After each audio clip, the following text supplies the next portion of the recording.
நேயர்கள் அனைவருக்கும் வணக்கம். வெண்முரசு எழுதழல் அத்தியாயம் 65. துளியிருள் 19. அஸ்தினபுரியின் கோட்டை கரிய கடல் அலை உறைந்தது போல தெரிய தொடங்கியது. அதன் உச்சி மாடங்களில் அமைந்திருந்த முரசுகளில் ஒன்றின் தோல் வட்டத்தில் பட்ட காலை ஒளி அவர்கள் கண்களை வெட்டி சென்றது. முற்ற முகப்பில் முகப்படாம் அணிந்து நின்றிருந்த பட்டத்து யானையின் உயர்ந்த மறுப்பை தொலைவிலேயே பிரதிவந்தியன் கண்டான். அதன் பெயர் அங்காரகன் அல்லவா இளையோனே என்று திரும்பி ஸ்ருதசேனனிடம் கேட்டான். ஒவ்வொரு நாளும் வளர்ந்து கொண்டிருக்கிறது என்றான் ஸ்ருதசேனன். நம்மை வரவேற்க அஸ்தினபுரியின் அரசர் துரியோதனரே நேரில் வந்ததற்கு இணை அது என்று பிரதிவிந்தியன் சொன்னான். முகம் மலர்ந்து நோக்கி, மாமன்னர் ஹஸ்தியும் குருவும் நம்மை வாழ்த்துவது போல என்றான். கங்கை கரையிலிருந்து அணி ஊர்வலமாக கிளம்பிய போதே பிரதிவிந்தியன் முகம் மலர்ந்து உடல் உவகையால் நிலையழிய தீர்த்தட்டில் ததும்பியவாறு நின்றான். இருபுறமும் கடந்து சென்ற காடுகளை திரும்பி பார்த்து, இனிய காடுகள், நம் தந்தையர் சிறுவர்களாக இங்கு விளையாடியிருப்பார்கள் என்றான். பறவைகளின் குரல்களை நோக்கி, பறவைகள் பிறந்து வளர்ந்து இறந்து கொண்டே இருக்கின்றன. அவற்றின் குரல்கள் மாறுவதே இல்லை. அவை ஒரு வகை வேதங்கள் என்று நூல்கள் சொல்கின்றன. இளையோனே, நம் மூதாதையர் மைந்தர்களாகி கங்கை நீராடி கழித்த அக்காலத்திலும் இதே பறவை ஒலிகள் மாறாது எழுந்திருக்கும் அல்லவா என்றான். அவனுடைய உவகை ததும்பலை புன்னகையுடன் பார்த்தபடி ஸ்ருதசேனன் தேர்தட்டில் நின்று கொண்டிருந்தான். அவ்வாறு நிலை மீறும் போது கூட கற்ற நூல்களின் வரிகளே அவன் நினைவில் எழுகின்றன என்று எண்ணிக்கொண்டான். தாங்கள் அமர்ந்து கொள்ளலாம் மூத்தவரே, அஸ்தினபுரிக்கு இன்னும் நெடுந்தொலைவு இருக்கிறது என்றான். என்னால் அமர முடியவில்லை. சிறகிருந்தால் இங்கிருந்து பறந்து சென்று நகருக்குள் இறங்குவேன் இளையோனே. இந்திரபிரஸ்தம் எனக்கென கட்டப்பட்ட நகர் என்று அன்னை என்னிடம் இளமையிலேயே சொல்லி இருக்கிறார். நானும் அவ்வாறே எண்ணி பல 100 முறை அந்நகரை சுற்றி வந்திருக்கிறேன். ஆனால் அஸ்தினபுரி என கழிக்கும் உவகையையும் உரிமை உணர்வையும் இந்திரபிரஸ்தம் அளித்ததில்லை என்றான். அவன் அஸ்தினபுரியை அகத்தில் கண்டு கொண்டிருக்கிறான் என முகம் காட்டியது. இங்கு நான் 5 முறையே வந்துள்ளேன். ஒவ்வொரு முறையும் அன்னை மடி நோக்கி செல்லும் குழவி என்றே உணர்கிறேன் என்றான். ஸ்ருதசேனன், ஆம், அஸ்தினபுரியே நம் அனைவருக்கும் தொட்டில் என்றான்.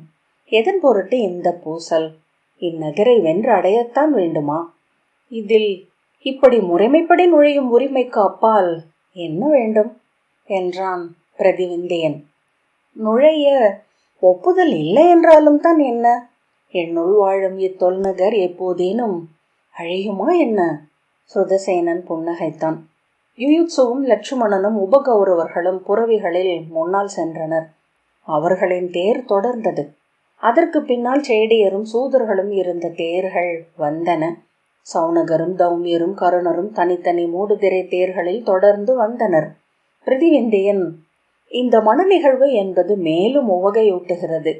நான் நகர் நுழைந்ததுமே மன நிகழ்வை முறைப்படி அறிவித்து விடுவார்கள் என்று எண்ணுகிறேன் என்றான். கிருஷ்ணையை சிறுமியாக பார்த்திருக்கிறேன்.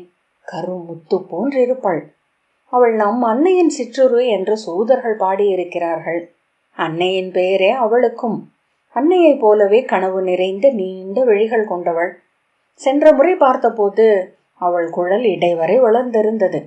சிறுமியாக இருப்பினும் நாணத்துடன் புன்னகைக்கவும் தலை கவிழவும் கற்றிருந்தாள். அவள் கைகளை பற்றி கொண்டு, விரைந்து பேரழகியாகி கொண்டிருக்கிறாய் கிருஷ்ணை என்று சொன்னேன். புன்னகைத்து உடல் வளைத்தாள். உறக்க நகைத்து, கௌரவர் குடியில் பெண்ணென பிறப்பது நல்லூழா தீயுழா என்று தெரியவில்லை. அவள் அத்தை 160க்கு ஒரு தங்கை. இவள் 1009 ஒரே இளையோள் என்றான். ஸ்ருதசேனன், அத்தனை தந்தையரும் உடன் பிறந்தாரும் கொண்டவள். ஆண் என முற்றுரு கொண்டு அறிபவர் அவள் ஒரு முறை கூட அணுகி அறியாத ஒருவர் என்றான். பிரதிவந்தியன் திரும்பி நோக்கி, ஆம், அது அவ்வாறே. பெண் செல் நிலத்து செடி என்ற பின், அவரை அவள் பார்த்ததே இல்லையா என்றான். இல்லை என்று சொன்னார்கள் என்றான் ஸ்ருதசேனன். பட்டத்து யானைக்கு அருகே முத்து தொங்கல்கள் காற்றில் ஆட வெண்பட்டு திரைச்சீலைகள் நெளிய அரசத்தேர் 7 வெண்புறவிகள் பூட்டப்பட்டு ஒருங்கி நின்றிருந்தது. கவச உடை அணிந்திருந்த 108 காவலர்கள் இருபுறமும் நிறைவகுத்திருந்தனர். இசைச்சூதரும் மங்கள பருத்தையரும் அமர்ந்த தேர்கள் முன்னரே ஒருங்கி இருந்தன. தொலைவில் அவர்களின் அணி நெருங்குவதை கண்டதுமே கோட்டை மேல் முரசுகள் ஓசையிட்டன. கீழே மங்கள சூதர்கள் தேர்களில் எழுந்து நின்று இசை பெருக்க அது ஒன்றுக்குள் ஒன்றென இதழ்களாக விரிந்து முகமுற்றத்தை நிரப்பியது. அங்கு கூடியிருந்த படை வீரர்கள் உரத்த குரலில், மாமன்னர் யுதிஷ்டர் வாழ்க, பேரற செல்வர் வாழ்க, குருகுடி மூத்தோன் வாழ்க, இளவரசர் பிரதிவிந்தியன் வாழ்க, ஒன்றா புகழ் கொண்ட பாண்டவ மைந்தர் வாழ்க, மின்கொடி வாழ்க என்று குரல் எழுப்பினர்.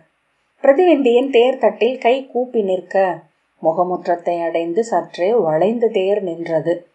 அங்கு காத்து நின்றிருந்த கனகர் இரு சிற்று அமைச்சர்கள் சூழ கை கூப்பியபடி அணுகி வந்து, வருக இளவரசே, பேரரசர் யுதிஷ்டரின் சிற்றுருவென தாங்கள் இந்நகர் நுழைய வேண்டும் என்று அஸ்தினபுரி கோருகிறது என்று. நான் எந்தையால் அனுப்பப்பட்ட தூது பறவை.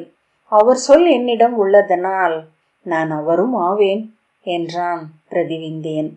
மரபீடம் கொண்டு வைக்கப்பட்ட பிரதிவிந்தியன் இறங்கி அஸ்தினபுரியின் மண்ணை தொட்டு சென்னி சூடிய பின் இருபுறமும் நின்றிருந்த வீரர்களை நோக்கி புன்னகைத்து அணி தேர் நோக்கி நடந்தான். யுயுத்சுவும் லட்சுமணனும் தங்கள் புறவிகளிலிருந்து இறங்கி வந்து அவன் இருபுறமும் நின்று அணித்தேரில் ஏறும்படி பணிந்து கை காட்டினர். யுயுத்சுவும் லட்சுமணனும் தங்கள் புறவிகளிலிருந்து இறங்கி வந்து அவன் இருபுறமும் நின்று அணித்தேரில் ஏறும்படி பணிந்து கை காட்டினர். தேர் முகப்பில் அவன் ஏறிய பின் ஸ்ருதசேனனிடம், ஏறிக்கொள் இளையோனே என்றான். இல்லை மூத்தவரே, அத்தேரில் தாங்கள் மட்டும் நின்றிருப்பதே முறை என்றான் ஸ்ருதசேனன். யுயுத்சு நகைத்து, நீயும் ஏறிக்கொள் மைந்தா, அருணனின்றி கதிரவன் விண்ணில் தோன்றுவதில்லை என்பார்கள் என்றான். ஒருபோதும் தம்பியரின்றி மூத்த தந்தையை எவரும் பார்த்ததில்லை என்று கேட்டிருக்கிறேன். தேர்தட்டில் அவர் மட்டும் நின்றால் அப்பெருங்குறையை நகர் மக்கள் உணரக்கூடும் என்றான் லட்சுமணன். ஸ்ருதசேனன் சிரித்தபடி ஏறி பிரதிவிந்தியனின் வலப்பக்கம் பின்னால் நின்று கொண்டான். கனகர் கை காட்ட அஸ்தினபுரியின் அமுத கலச கொடியுடன் கவச வீரன் கரிய புறவியில் ஏறி முதலில் சென்றான். இந்திரபிரஸ்தத்தின் மின் கதிர் கொடியுடன் பிரிதொரு வீரன் குதிரையில் அவனை தொடர்ந்தான். மங்கள பரத்தையர் ஏறிய தேர் மலர்களை வீசியபடி செல்ல அதைத் தொடர்ந்து இசைச்சூதர்களின் தேர்கள் சென்றன. கவச உடையணிந்த வீரர்களின் நிறை உருகிய வெள்ளி பெருக்கென செல்ல தொடர்ந்து மாலையின் பதக்கம் என பட்டத்து யானை மறுபசைத்து உடல் ஊசலாட்டி சென்றது. அதன் மேல் அமர்ந்திருந்த வீரர்கள் மங்கள முரசை ஒலித்து கொம்பூதியபடி சென்றனர். 4 நிறைகளாக அணியுடை அணிந்த காவலர் மின்னும் படைக்கலம் ஏந்தி செல்ல அதன் பின் பிரதிவிந்தியனின் தேர் சென்றது. தொடர்ந்து யுயுத்சுவும் லட்சுமணனும் புறவிகளில் சென்றனர். தௌமியரும் கருணரும் சௌனகரும் சென்ற தேர்களுக்கு பின் மேலும் அஸ்தினபுரியின் படைநிறை தொடர்ந்தது. அணிநிறை சற்று வளைந்த போது ஸ்ருதசேனன் அதன் நீண்ட வளைவின் மறுமுனையில் வந்து கொண்டிருந்த சீர்வரிசை கொண்ட 7 வண்டிகளை பார்த்தான்.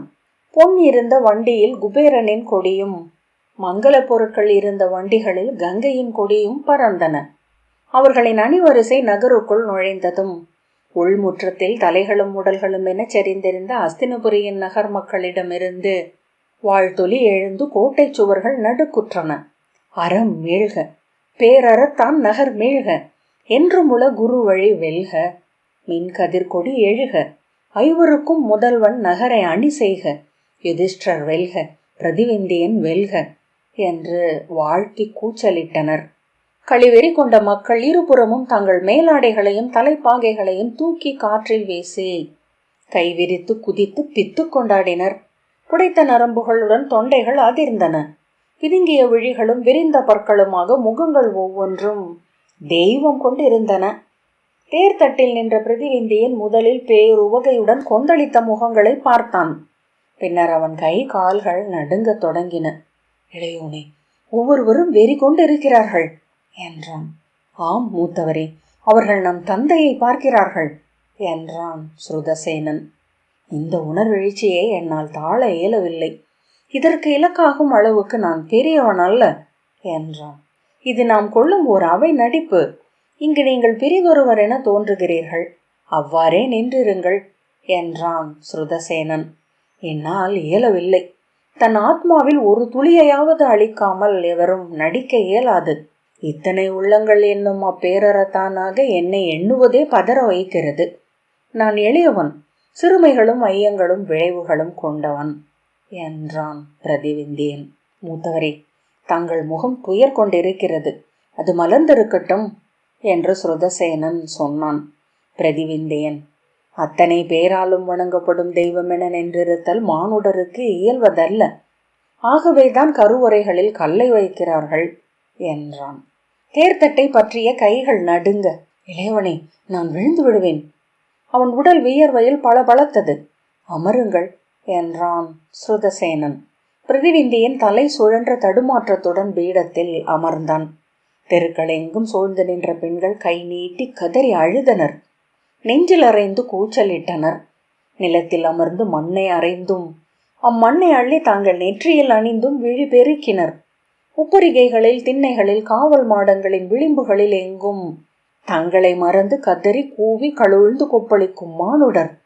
அவர்களின் அழுகையால் இருபுறமும் எழுந்த மாளிகை நிறைகள் அனைத்தும் மெழுகென உருகி வழிவது போல தோன்றியது. மரங்களின் இலைகள் ஒவ்வொன்றும் துடி துடித்து அவ்வழுகையை தாங்களும் எழுப்பின. பிரதிவிந்தியன் மெல்ல நிமிர்ந்தான்.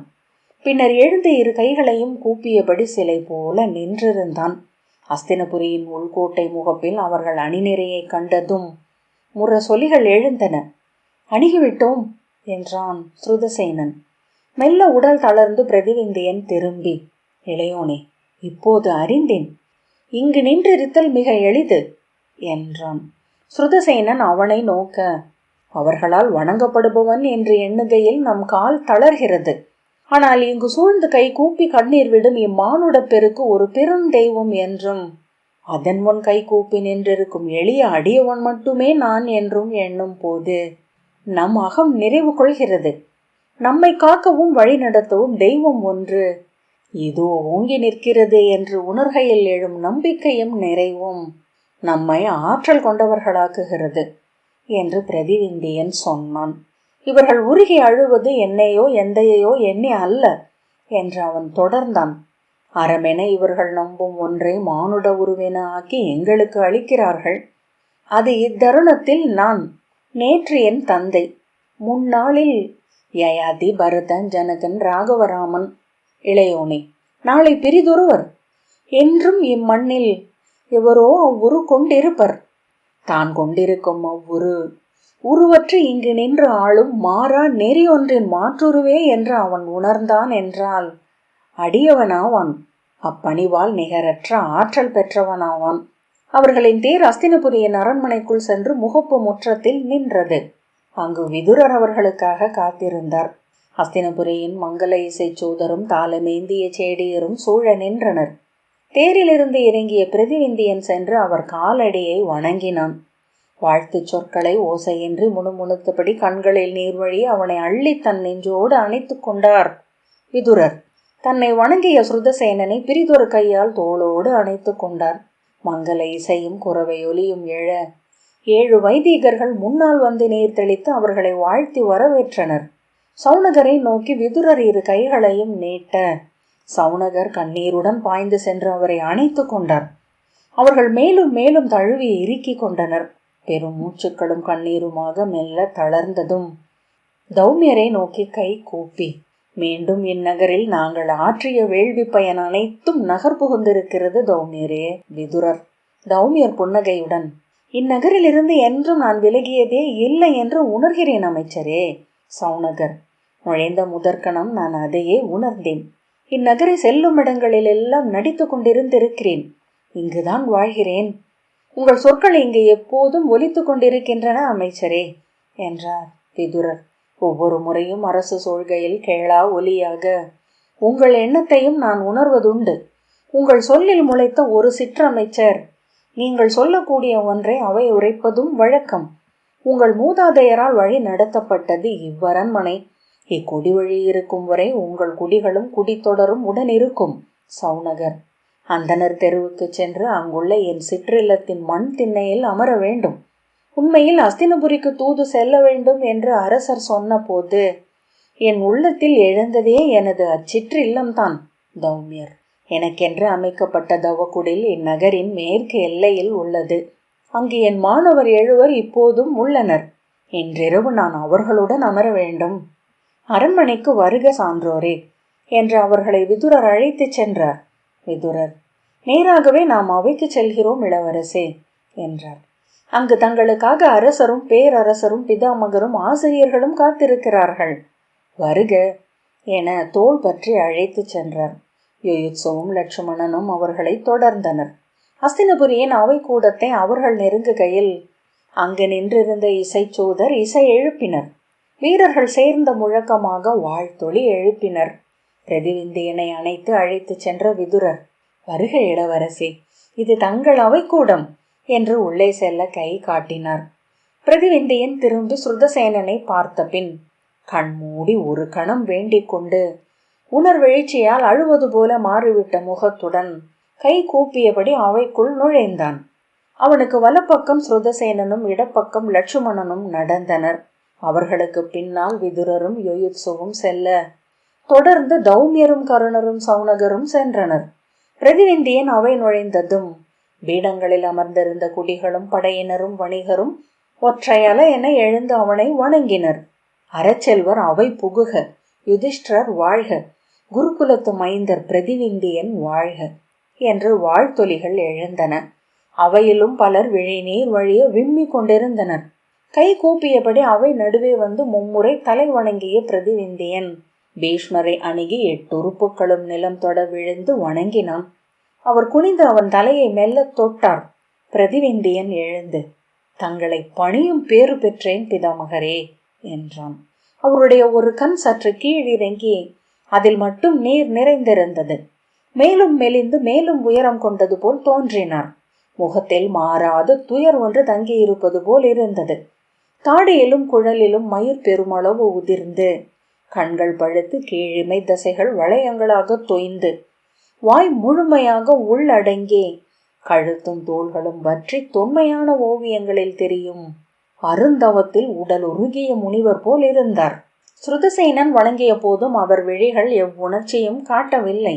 வாழ்த்திய போது முகம் கனிவு கொள்ளவும் இல்லை. ஒவ்வாமையுடன் விலகி நிற்பவர் போல பிரிதெங்கிருந்தோ வந்து அனைத்தையும் திகைப்புடன் நோக்குபவர் போல தோன்றினார். துரோணர் அவர்கள் வணங்கிய போது வெற்றியும் சிறப்பும் கொள்க என்று வாழ்த்தினர். இருவரை வணங்கிய பிறகு பிரதிவிந்தியன் அவையில் அமர்ந்திருந்த சகுனியை அணுகி கால் தொட்டு சென்னி சூடினான். வெல்க, நிறைக என அவர் வாழ்த்தினார். கணிகரை வணங்கிவிட்டு அவை மேடை நோக்கி சென்றான். மேடையில் அவன் ஏறுவதற்கு முன்னரே துரியோதனன் எழுந்து நின்று விட்டிருந்தான். அவன் துரியோதனனை அணுகி கால்களை தொட்டு தலை கொண்டான். துரியோதனன் அவன் தோள்களை பற்றி எழுப்பி வெற்றியும் சிறப்பும் கொள்க, குடிவழிகள் பொலிக என்று வாழ்த்திய பின் தன் பெரிய கைகளால் அவன் தோள்களை வளைத்து இறுக்கி கொண்டான். ஸ்ருதசேனன் வந்து கால் தொட்டு வணங்க அவனை வாழ்த்தி பிரிதொரு கையால் உடல் சேர்த்து கொண்டான். அவை தொடர்ந்து வாழ்த்தொலி எழுப்பியபடியே இருந்தது. துரியோதனன் அமர்ந்ததும் வாழ்த்தொலிகள் மெல்ல அமைந்தன. இருவரையும் இரு பக்கமும் நிறுத்தியபடி, மீண்டும் ஓர் இனிய நாள், இந்த அவை என் இரு மைந்தரால் புத்தழகு கொள்கிறது என்று துரியோதனன் சொன்னான். விதுரர், இன்றே அவையில் இளவரசி கிருஷ்ணையின் மன நிகழ்வை முறைப்படி அறிவித்து விடலாம் என்று எண்ணுகிறேன். கண்ணிக்கு மூத்த உடன் பிறந்தானாக நின்று இளவரசர் பிரதிவிந்தியன் மன ஓலையை இந்த அவையில் அறிவிக்க வேண்டும். பிரதிவிந்தியன் அவையை நோக்கி கை கூப்பி, ஆம், அதன் பொருட்டே இந்நகர் நுழைந்திருக்கிறோம். என் மூதாதை தெய்வங்கள் இத்தருணத்தை எனக்கு அச்செயலுக்காகவே அளித்தன. அவையிலிருந்து அஸ்தினபுரியினர் கைகளை தூக்கி அவனை வாழ்த்தினர். எழுதடல் 65வது அத்தியாயம் இத்துடன் நிறைவு பெற்றது.